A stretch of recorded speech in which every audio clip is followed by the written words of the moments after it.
Dear students, आज हम आपको इस वीडियो लेक्चर में आपको बताने वाले हैं जीन एक्सप्रेशन के बारे में।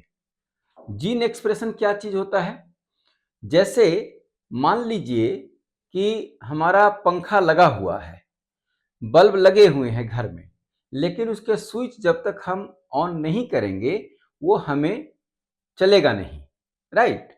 तो इसी प्रकार से हमारे बॉडी में अनेकों जीन्स हैं, लेकिन वो जीन कैसे प्रोडक्ट में कन्वर्ट होगा, कैसे जो डीएनए के अंदर में इंफॉर्मेशन है, जितने भी बॉडी के रिगार्डिंग, लाइफ के रिगार्डिंग जो इंफॉर्मेशन की बात आप करते हैं, वो सब के सब स्टोर इस डीएनए के अंदर में है।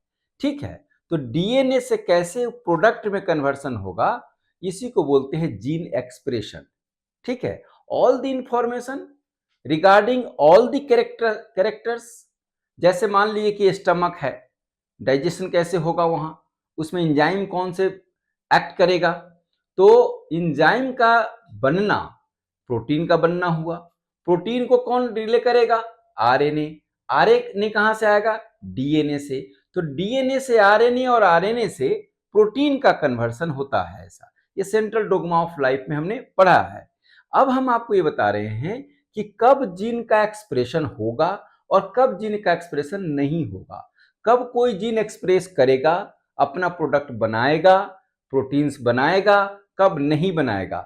जैसे मान लीजिए कि ये फिंगर है, ये उंगली कभी जब हम छोटे रहे होंगे तो छोटा रहा होगा, लेकिन अब ये इतना पे आकर रुक गया, हमारी जो हाइट है वो यहां पर आकर के रुक गया। ठीक है, हमारे बॉडी में जितने भी आप देखेंगे कि ह्यूमन में जो 46 क्रोमोजोम वाले स्पीसीज है, उसकी आंख यही होती है, उसका नाक यही होता है, उसके कान यही होती है। माने इस तरह के मसलन बहुत सारे जो कैरेक्टर है, ये ऐसा इसलिए है कि इन सब का जो स्टोरेज पॉइंट है, जहां पर स्टोरेज होता है, वह स्टोरेज हाउस है डीएनए। समझे? तो स्पर्म से, पेरेंट से डीएनए हम लेके आते हैं, मदर से हम डीएनए लेके आते हैं, समझे कि नहीं? क्रोमोसोम लेके आते हैं, डीएनए लेके आते हैं, और उसके साथ साथ आता है वो तमाम जितने भी इंफॉर्मेशन है, जो कि अब जाकर के जब हम धीरे धीरे बड़े होंगे तो उसमें जाकर के एक्सप्रेशन होगा। जैसे एक सीड होता है, सीड है तो सीड को देखकर कोई भी नहीं कह सकता कि ये भाई साहब इसके अंदर में ट्री होगा, या इसके अंदर में फ्रूट होगा, या इसके अंदर में लीफ होगा, राइट? मैं ये सब एग्जाम्पल दे रहा हूं ताकि आप जीन एक्सप्रेशन को एक सामान्य भाषा में आप समझ पाए। ठीक हो गया? तो कहा कि सीड को जिस तरह से देखकर हम ये अनुमान नहीं लगा सकते कि इसके अंदर में लीफ होगा, रूट्स होंगे, स्टेम होगा, या फ्रूट्स होंगे, या बहुत बड़ा ट्री होगा, लेकिन है तो जब आप सीड को रूप लगाते हैं मिट्टी के अंदर, तो वो सीड के अंदर जितने भी जर्म प्लाज्म है, जो जीन है, वो धीरे धीरे अपना वो प्रभाव छोड़ता चला आता है। फिर वो रेडिकल से वो निकलता है रूट्स, फिर वो सूट्स, और फिर तमाम चीजें निकलती चले जाते हैं। ये आपने प्लांट के केस में देखा ही है। ऐसे ही बॉडी के अंदर में जब एक स्पर्म है, एक ओवम है, एक जाइगोट आता है, और जाइगोट जब धीरे धीरे धीरे उसका सेल डिवीजन होता चला आता है, तो बहुत सारे स्टेजेस पास करके जब बच्चे के अंदर में निर्माण होता है सारे ऑर्गन का, तो वो कैसे बनता है? सवाल यही है कि जब जब एक जाइगोट था, तो जाइगोट से कैसे ऑर्गेनोजेनेसिस हुआ? भाई उसको, उस जाइगोट के अंदर में ऐसा क्या था कि वो हाथ ऐसे ही सज करके बनेगा, उंगलियां पांच ही बनेंगी? वो ऐसे कैसे पता चला? तो कहा कि ये 5 ही उंगलियां बनेंगी, ये हाथ ऐसे ही बनेगा, ये नाक ऐसे ही बनेगा। ये तमाम चीजों का जितना भी इंफॉर्मेशन है, वो सब हमारे डीएनए में होता है, और जब वो हम आगे आगे जाएंगे तो उसका एक्सप्रेशन होता चला आता है, फिनोटाइप उसके उभरते चले जाते हैं। तो आज की क्लास में हम आपको बताने वाले हैं कि जीन एक्सप्रेशन क्या है और वो कैसे होता है। ठीक है ना? इसमें हम पहले देखेंगे जीन एक्सप्रेशन इन प्रोकैरियोट्स, मतलब बैक्टीरिया के अंदर में, जिसके पास जो न्यूक्लियस है वो बहुत वेल डेवलप्ड नहीं है। उसके बाद में हम फिर बाद में पढ़ेंगे आगे जीन एक्सप्रेशन इन यूकैरियोट्स। आइए हम आपको थोड़ा स्लाइड्स के माध्यम से दिखाते हैं कि जीन एक्सप्रेशन क्या है। जैसा कि हमने कहा कि जीन एक्सप्रेशन क्या है, जेनेटिक इंफॉर्मेशन स्टोर होते हैं डीएनए में, उसी का प्रोटीन में कन्वर्सन होने को हम लोग क्या बोलते हैं? ये जीन एक्सप्रेशन बोलते हैं। It is the process in which by which genetic information stored in the DNA converted into protein, that means कि प्रोडक्ट है सेल के अंदर में, राइट? तो इंफॉर्मेशन कहाँ होता है? डीएनए के अंदर में। इस डीएनए के अंदर में आपका इंफॉर्मेशन है और बनेगा क्या? बनेगा आपका प्रोटीन, राइट? तो ये है। अब रेगुलेशन ऑफ जीन एक्सप्रेशन जो है, it is the process turning gene expression on और ऑफ प्रिंसिपल है।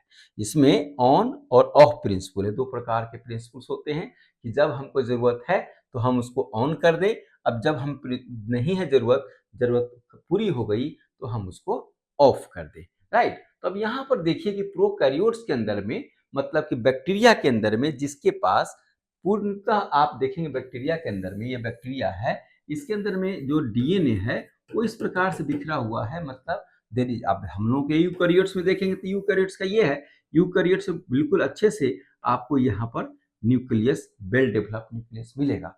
लेकिन चूंकि न्यूक्लियस नहीं है यहाँ, तब कैसे होगा? Even simplest organism such as prokaryotes do not express all gene every time. अब यहाँ एक खास बात है, कह रहा है कि बैक्टीरिया के अंदर में, प्रोकैरियोट्स के अंदर में जो जीन एक्सप्रेस करता है वो सारे के सारे जीन एक्सप्रेस नहीं करते हैं।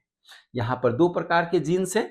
एक आप देखेंगे कि जो रिक्वायरमेंट जब होती है हमें प्रोटीन बनाने की, तब जाकर के जीन एक्सप्रेस करेगा, ठीक है। और एक है कि भाई हमें हमेशा ही जरूरत है। तो दो प्रकार के यहाँ पर आपको जीन देखने को मिलेगा। एक है कॉन्स्टिट्यूटिव जीन और एक है नॉन कॉन्स्टिट्यूटिव जीन। तो कॉन्स्टिट्यूटिव जीन का मतलब क्या है? कॉन्स्टिट्यूटिव जीन का मतलब है कि जो हमेशा एक्सप्रेस करता रहता है, एक्सप्रेस ऑल टाइम, 24 घंटा उसका एक्सप्रेशन हो रहा होता है, तो इसको बोलते हैं हम लोग कॉन्स्टिट्यूटिव जीन, राइट? और इसी को जो 24 घंटा काम करने के लिए रेडी रहता हो, उसको हम बोलते हैं हाउस कीपिंग जीन। क्या बोलते हैं इसको? हाउस कीपिंग जीन्स बोलते हैं। Protein translated from these genes always required by cell. कहा कि इसकी जरूरत क्यों है? क्योंकि सेल को इस प्रोटीन की जरूरत हमेशा होती रहती है। इसलिए ऐसे, जैसे आप देखिए, आप सुनते होंगे हाउस कीपिंग, तो मान लीजिए कि एक हमारा सर्वेंट ऐसा है जो 24 घंटा घर में ही रहता है, ठीक है ना? तो हमें जब जरूरत पड़ती हो तो उसको बुला लेते हैं कि भाई हमें एक काम कर दो। एक ऐसे होते हैं कि भाई टाइम से आएगा कि 9 बजे आएंगे और हम 6 बजे चले जाएंगे। इसको बोलते हैं ओकेजनल, नॉन कॉन्स्टिट्यूटिव जीन। ये जिन क्या है? Not expressed at all time, ये हमेशा एक्सप्रेस नहीं करते हैं। अल्सो कॉल्ड लग्जरी जीन, ध्यान रखेंगे, इसका दूसरा नाम है लग्जरी जीन, कि ये हमेशा अवेलेबल नहीं रहते हैं। ये कब अवेलेबल रहते हैं? Protein translated from such genes required occasionally by the cell. कहा कि ऐसे प्रोटीन जिनको ये जीन कोड करते हो, बनाते हो, एक्सप्रेस करने में हेल्प करते हो, ये इनकी जरूरत ही ओकेजनली होती है। तो कहा कि expression of such genes are regulated. अब देखिए, कहा जो जीन प्रोकैरियोट्स में नॉन कॉन्स्टिट्यूटिव है, ये जीन है नॉन कॉन्स्टिट्यूटिव, इनके रेगुलेशन की जरूरत है, इनको रेगुलेट करने की जरूरत है। जो जीन 24 घंटा ऑलरेडी है, there is no need of regulation, उनको रेगुलेशन की जरूरत बिल्कुल भी नहीं है, राइट? तो हम क्या बात करेंगे अब हम बात करेंगे regulation of non constitutive gene. मतलब कि हमने ये कहा आपको कि प्रोकैरियोट्स के अंदर में दो प्रकार के जीन होते हैं। एक जीन वो है जो 24 घंटा 24 आवर, मतलब कि हमेशा ही बैक्टीरिया के अंदर में एक्सप्रेस करते रहते हैं, क्योंकि उसके उससे जो होने वाली जो प्रोटीन है जिसको वो बनाएंगे, उसकी जरूरत हमेशा ही रहती है। ऐसे जीन को बोलते हैं कॉन्स्टिट्यूटिव जीन। यहाँ पर कॉन्स्टिट्यूटिव जीन है, इनकी रेगुलेशन की जरूरत बिल्कुल भी नहीं है। रेगुलेशन की जरूरत किसकी है? जो ओकेजनल आते हैं, समझ कि नहीं, ओकेजनली आते हैं। मतलब हमें लग्जरी जीन्स है, जो नॉन कॉन्स्टिट्यूटिव जीन है बैक्टीरिया के अंदर में, इनके रेगुलेशन की जरूरत है, राइट? तो अब हम क्या पढ़ने जा रहे हैं? Regulation of non constitutive genes, ठीक हो गया। अब यहां पर देखिए, expression of non constitutive genes, non constitutive gene is regulated by regulatory protein. अब सवाल हुआ कि इसको रेगुलेशन में कौन हेल्प करेगा? तो कहा इसके लिए एक प्रोटीन है जिसको हम लोग कहते हैं रेगुलेटरी प्रोटीन। क्या बोलते हैं इसको? Regulatory protein. They are also called, हम लोग इसका दूसरा नाम भी लिखते हैं एक्सेसरी प्रोटीन। इसका दूसरा नाम क्या है? Accessory protein, right? They affect the ability of RNA polymerase. आप सुनिए जरा बात। कहा कि यह जो रेगुलेटरी प्रोटीन है, जो नॉन कॉन्स्टिट्यूटिव जीन को रेगुलेशन में हेल्प करेगा या रेगुलेट करेगा, ये है क्या और क्या प्रभाव डालेगा, किस चीज को प्रभावित करेगा? कहा ये आरएनए पॉलीमरेज के फंक्शन को, उसके काम को, आरएनए पॉलीमरेज को प्रभावित करेगा। क्लियर है यहां तक बात? बात को समझिए। कहा कि जो प्रोकैरियोट्स है उनमें दो प्रकार के जीन हो गए, कॉन्स्टिट्यूटिव और नॉन कॉन्स्टिट्यूटिव। तो कॉन्स्टिट्यूटिव तो हमेशा ही है, उसको रेगुलेशन की जरूरत नहीं है। जो नॉन कॉन्स्टिट्यूटिव जीन है उसको रेगुलेशन की जरूरत है। ठीक है, कहा रेगुलेशन करेगा कौन? करेगा रेगुलेटरी प्रोटीन या एक्सेसरी प्रोटीन। कहा करेगा क्या? ये करेगा आपके जो आरएनए पॉलीमरेज है इसको ये प्रभावित करेगा। आरएनए पॉलीमरेज का नाम सुना होगा, recognize the transcriptional start site, और यहाँ पे ये ट्रांसक्रिप्शनल स्टार्ट साइट पे ये प्रभावित करेगा। मतलब कि जो आरएनए है, ये आरएनए से जो प्रोटीन और आरएनए को बनाएगा ये डीएनए, ठीक है ना, डीएनए से आरएनए और आरएनए से प्रोटीन। तो ट्रांसक्रिप्शनल साइट पे जो हमारा आरएनए पॉलीमरेज है वो प्रभावित होता है, किसके द्वारा? रेगुलेटरी प्रोटीन के द्वारा। तो यहाँ पर हमने बताया है कि ये दो प्रकार के रेगुलेशन यहाँ पॉसिबल है, एक है निगेटिव रेगुलेशन और एक है पॉजिटिव रेगुलेशन। क्या दोनों में फर्क है यहाँ समझते हैं। कहा कि ये जो निगेटिव रेगुलेशन है, it is regulatory if regulatory protein affect RNA polymerase activity, अगर आरएनए पॉलीमरेज की एक्टिविटी को ये प्रभावित करता है तो इसको हम कहेंगे negatively, then it is called negatively regulation. ठीक है। दूसरा कहता है if regulatory protein affect RNA polymerase activity positively, positively then it is called positive regulation. अगर निगेटिवली करता है कि भाई एक एक क्या होता है कि भाई कोई चीज है तो उसको दबा दिया, निगेटिवली हो गया। एक हुआ कि हम आगे बढ़ गए, दोनों बात में अंतर है। एक आप एक छोटा लाइन है ये छोटा लाइन को बड़ा कर दीजिए, ये पॉजिटिव रेगुलेशन हो गया, और एक कोई कहे कि बड़ा लाइन है इसको काटो, तो ये निगेटिव रेगुलेशन होगा। तो कहा कि अगर आरएनए पॉलीमरेज की एक्टिविटी को निगेटिवली प्रभावित करेगा तो ये निगेटिव रेगुलेशन कहलाएगा। अगर ये निगेटिवली नहीं है, पॉजिटिव करेगा तो पॉजिटिव रेगुलेशन ये है। यहां तक समझ में आ गया बात। अब हम देखते हैं कि नॉन कॉन्स्टिट्यूटिव जीन जो है हमारा, उसका रेगुलेशन कैसे होता है। ठीक है जी, ठीक है। अब यहां समझते हैं, पहले समझिए कि ये नॉर्मल ट्रांसक्रिप्शनल यूनिट है एक जीन का। इसमें क्या दिख रहा है आपको? एक प्रोमोटर साइट दिख रहा है, एक टर्मिनेटर साइट दिख रहा है, और ये बीच में जीन है, राइट? समझेंगे। प्रोमोटर साइट कहते हैं जब ट्रांसक्रिप्शन का स्टार्टिंग पॉइंट जहां से होता है वहां प्रोमोटर साइट पर आरएनए पॉलीमरेज लगेगा और फिर वो ट्रांसक्रिप्शन स्टार्ट होगा, इसको हम बोलते हैं प्रोमोटर साइट। और फिर यहां पर जब होते होते रुक जाएगा तब इसको बोलेंगे टर्मिनेशन साइट, टर्मिनेटर बोलते हैं। ठीक है। अब देखिए यहां पर क्या कहा कि non constitutive gene have transcriptional unit with operator region between promoter and gene. अब एक चीज कहा, सुनिए, कहा कि ये प्रोमोटर और जीन के बीच में एक साइट है जिसको बोलते हैं ऑपरेटर साइट। आई बात समझ में? समझिए एक बार फिर। कहा कि ये जीन है और ये प्रमोटर है और इसके बीच में एक और छोटा सा जीन का सेगमेंट है जिसको हम बोलते हैं ऑपरेटर साइट। एक बार फिर पढ़ते हैं। कहा कि non constitutive gene have transcriptional unit with an operator region between promoter and gene. कहा जीन और प्रोमोटर के बीच में एक जगह है, एक साइट है, एक रीजन है, इसको बोलते हैं ऑपरेटर साइट। इतनी बातें क्लियर हुई। कहा कि प्रोमोटर और जीन के बीच में एक साइट है जिसको क्या बोलेंगे? ऑपरेटर साइट बोलेंगे। ठीक हो गया। अब operator region is very important region for regulation of gene expression because, कहा कि यहीं पर रिप्रेसर प्रोटीन जो है वो आएगा और बाइंड करेगा ऑपरेटर रीजन पे। कहा ऑपरेटर रीजन पे ही एक हमारा प्रोटीन है रिप्रेसर प्रोटीन जिसको बोलते हैं, यहां लिखा हुआ है repressor protein binds to operator region. Question number 1 कि रिप्रेसर प्रोटीन जो है वो कहां बाइंड करेगा? रिप्रेसर प्रोटीन कहां बाइंड करेगा? प्रोमोटर से बाइंड करेगा या जीन से बाइंड करेगा या टर्मिनेटर से बाइंड करेगा या ऑपरेटर से बाइंड करेगा? तो कहा repressor binds to operator site. Question clear हो गया?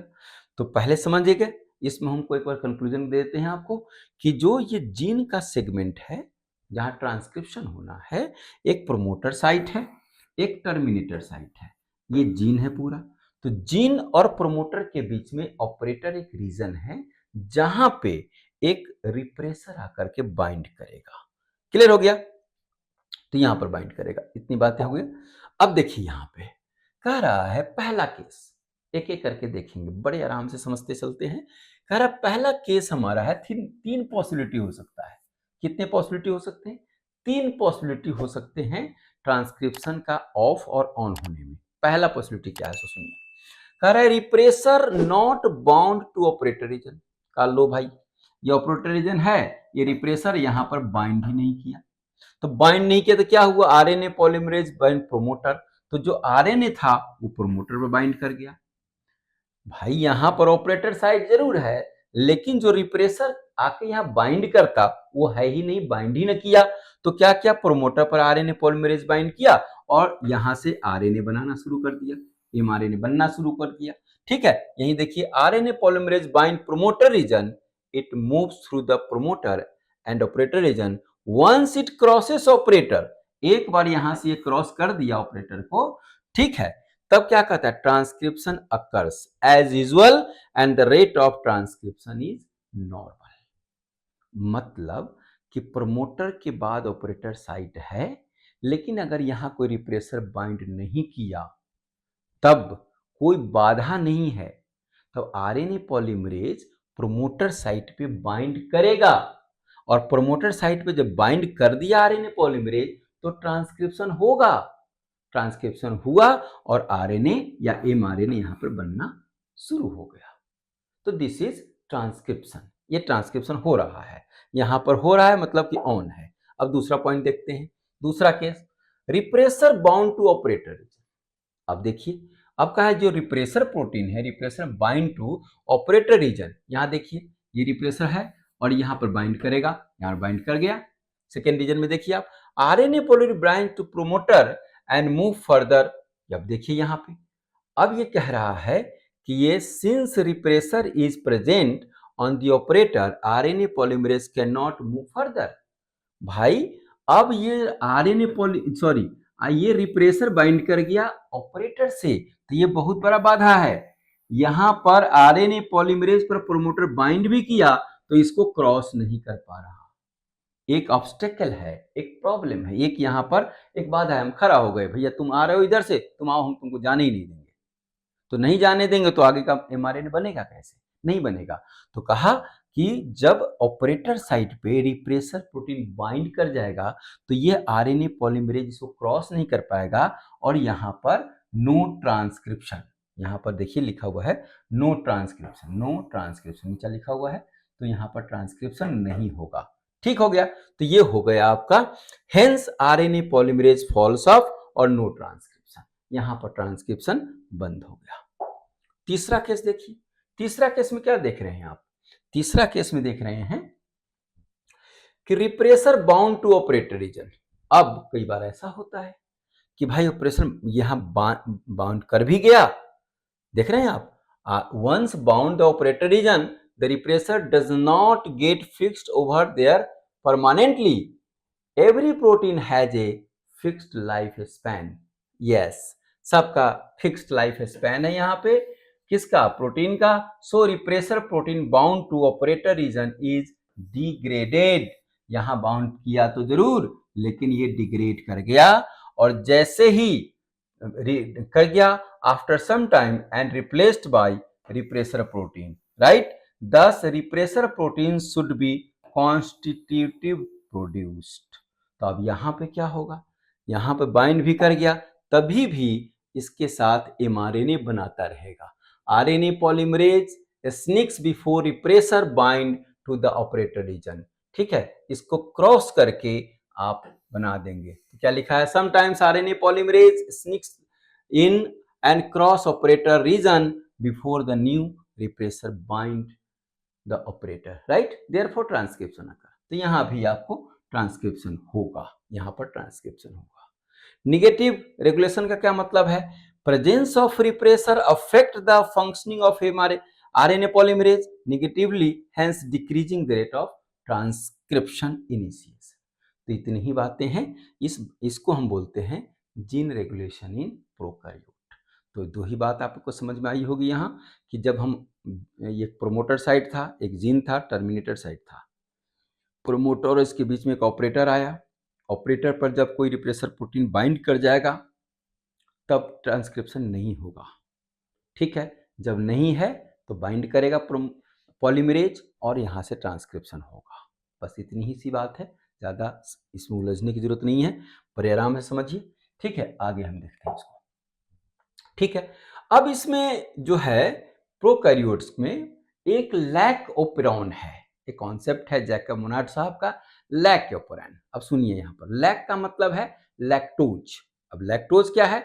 लैक्टोज आपने बायोमोलिक्यूल में पढ़ा होगा कि यह एक डाइसैकराइड है। डाइसैकराइड का मतलब ये लैक्टोज जो बना होता है ग्लूकोज और गैलेक्टोज का बना होता है। अब सुनिए, कह रहा कि बैक्टीरिया को जो पसंद है अपने भोजन में लेना ग्रोथ कराने के लिए वो है ग्लूकोज, लेकिन कभी ग्लूकोज ना मिले तो यह लैक्टोज का मेटाबॉलिज्म करा के ग्लूकोज लेगा। Got my point?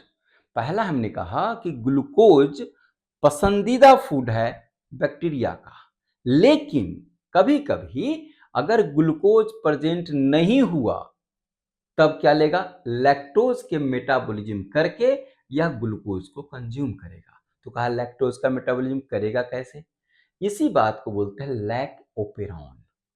भाई कोई भी चीज का मेटाबॉलिज्म होगा तो वहां एंजाइम बनेगा, समझे। अब यहाँ पर देखेंगे 3 प्रकार के एंजाइम हम आपको दिखाएंगे कि बीटा गैलेक्टोसाइडेज कैसे है, परमेज कैसे है, और भी 2 एंजाइम हम आपको दिखाएंगे, और उस एंजाइम को कोड करेगा हमारा स्ट्रक्चरल जीन, ठीक है। और फिर जब वो एंजाइम बनेगा तो लैक्टोज का मेटाबॉलिज्म होगा, ग्लूकोज मिलेगा।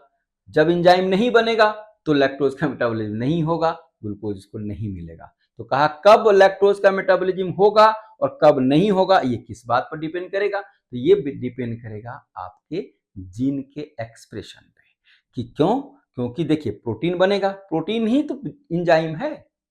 जो एंजाइम बना रहे हैं उसको कोड करने वाला कोई आपका सेगमेंट है, जीन है, राइट। तो जीन कैसे उसको को एक्सप्रेस करेगा, माने प्रोटीन से प्रोटीन बनाएगा, एंजाइम बनाएगा, और कब नहीं बनाएगा, इसी पर है ये लैक्टोज। यहाँ लैक्टोज का स्ट्रक्चर पहले देख लीजिए, ये लैक्टोज है, यहीं पर ये देखिए आप, ये गैलेक्टोज और ये ग्लूकोज है, ठीक है। यहाँ पर ये बीटा 1,3 ग्लाइकोसिलिक बॉन्ड है यहाँ पे हमारे पास, ठीक है। यहाँ पर देखिए ये है बीटा गैलेक्टोसाइड्स, ठीक है, और ये लैक्टोज है। ध्यान देंगे यहाँ पर ये हमारा इकोलाई है, ये इकोलाई है, मतलब एक एस्चेरिचिया कोलाई बैक्टीरिया है। ये देख रहे हैं यहाँ ग्लूकोज लिखा हुआ है, लैक्टोज लिखा हुआ है, ठीक है जी। तो कहता है ये coli shows similar kind of negative regulation for lactose metabolism. करा ई कोलाई भी वैसे ही नेगेटिव मेटाबॉलिज्म शो करते हैं। ई coli prefer glucose over lactose. मैंने अभी आपसे कहा कि जो ग्लूकोज है वो प्रेफरेबल है लैक्टोज की तुलना में, लेकिन कभी कभी नहीं रहा, in absence of glucose lactose utilize कर सकता है। किसको? लैक्टोज करेगा जब ग्लूकोज नहीं होगा तो, ठीक है। तो लैक्टोज या कहे बीटा गैलेक्टोसाइड इज डाइसैकराइड है, ये मैंने आपको पहले ही कहा डाइसैकराइड है, तो इसको तोरा कैसे जाएगा इस पर हम आपको बताते हैं। देखिए अब यहाँ लैक ओपेरॉन में आरएनए पॉलीमरेज बाइंड करेगा promoter of inhibited gene and transcribe repressor mRNA. Repressor mRNA translate करेगा एक्टिव रिप्रेसर प्रोटीन को। यह इंपॉर्टेंट बात का, repressor mRNA translated into active repressor protein. यहाँ देखिए ये प्रोमोटर है, आरएनए पॉलीमरेज बना, लैक, प्रोमोटर, ऑपरेटर, और ये है इंपॉर्टेंट बात, ये तीनों जीन है, ये लैक जेड, लैक वाई और लैक ए, ठीक है। अब यहाँ पर सबका ये एब्रिविएशन दिया हुआ है कि promoter of inhibitory gene PI, lac I inhibitory gene है, और regulatory gene for lac operon express. तो यहाँ पर इतनी बातें हम सीधी सीधी बात करते हैं कि कैसे लैक जेड और कैसे लैक वाई और कैसे लैक, ये जो तीनों जीन है ये सब का नाम है दिया हुआ लैक जीन के बारे में बात करते हैं। ये प्रोमोटर लैक जीन है। तो structural gene which codes for polycistronic lac, polycistronic है, एमआरएन लैक्टोज मेटाबोलाइजिंग एंजाइम। ठीक है जी। Non constitutive gene of lac operon, ये क्या है? लैक जीन, ये है नॉन कॉन्स्टिट्यूटिव जीन। अब देखिए यहाँ पे तीनों के बारे में एक एक करके आपको डिस्कस कर देते हैं। कहा यहीं पर बात कर लेते हैं आपको। देखिए लैक जेड जीन क्या करता है? Lac Z gene code beta galactosidase enzyme, यहां देखिए ये है लैक प्रोमोटर लैक जेड है। अब देखिए लैक्टोज है ये, और ये बीटा गैलेक्टोसाइडेज है जो कि ये बना रहा है लैक जेड बना रहा है, ये वाला लैक जेड है वो बनाया बीटा गैलेक्टोसाइडेज। रुकिए आराम आराम से, हमने तीन जीन की बातें करी, लैक जेड, लैक वाई और लैक ए। मुख्य बात यही है। तो कहा हमारे पास तीन एंजाइम बनने वाले हैं। एक हमने कहा कि लैक जेड कोड करेगा beta galactosidase enzyme, lactose bind with active site. अब ये बात देखिए, लैक्टोज बाइंड कर गया यहाँ, इसका डाइजेशन हुआ और ग्लूकोज और गैलेक्टोज यहाँ पर फ्री हो गया, ग्लूकोज एंड गैलेक्टोज, तो ग्लूकोज अवेलेबल हो गया। ठीक हो गया। अब दूसरा देखिए, lac Y gene codes permease enzyme, ये है समझने वाली बात। कहा कि लैक जेड से एंजाइम बना बीटा गैलेक्टोसाइडेज और लैक वाई से बना परमेज। ये आगे कहा? यहां पर है, ये है, ये लैक्स क्या बनाया? परमेज बनाया। तो lac Y gene codes permease enzyme which in a cell membrane bound enzyme, यह असल में क्या है? एक सेल मेम्ब्रेन पे बाइंड करने वाला एंजाइम है परमेज। ये क्या करता है? सो देखिए, it make cell membrane equally permeable to lactose. Permease permission देता है कि भाई आ जाओ लैक्टोज महाराज, आप सेल के अंदर में एंट्री करिए। कौन? परमेज। परमेज को कोड कौन किया? Lac Y gene. इतनी बातें क्लियर हुई। तो लैक जेड से बना बीटा गैलेक्टोसाइडेज जो कि बीटा लैक्टोज के मेटाबॉलिज्म में हेल्प करेगा। मतलब एक्टिव साइट, बीटा गैलेक्टोसाइड का ये एक्टिव साइट है, यहाँ लैक्टोज बाइंड करेगा और ये ग्लूकोज और गैलेक्टोज में टूट जाएगा। ठीक हो गया। अब कह रहा है कि लैक वाइजिन कोड करता है परमेज एंजाइम जो सेल मेम्ब्रेन पर एंजाइम होता है। इट मेक सेल मेम्ब्रेन इक्वलाई माने परमिएबल टू लैक्टोज, लैक्टोज के लिए यह परमिएबल करता है, लैक्टोज को जाने देने के लिए सुविधाजनक। ये जैसे इकोलाई है उसका, ये आप देखिए यहाँ पर ये मेम्ब्रेन है इकोलाई का, और इसकी इकोलाई पर यहाँ परमेज एंजाइम है। यह परमेज एंजाइम लैक्टोज को आने देने के लिए एक रास्ता खोलता है, एक परमिएबिलिटी का, कि भाई ठीक है, परमिशन देता है कि तुम जाओ। तीसरा एंजाइम हमारे पास है लैक ए जीन।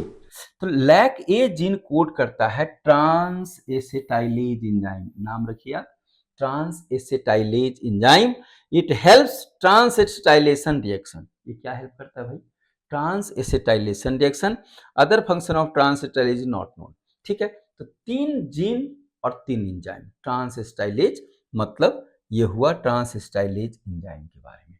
तो मेरा ख्याल है कि तीनों के बारे में समझ में आ गया होगा आपको, कि हमने बताया कि लैक जेड बीटा गैलेक्टोसाइडेज जो कि लैक्टोज के मेटाबॉलिज्म में हेल्प करेगा और लैक्टोज को ब्रेक करेगा ग्लूकोज और गैलेक्टोज में।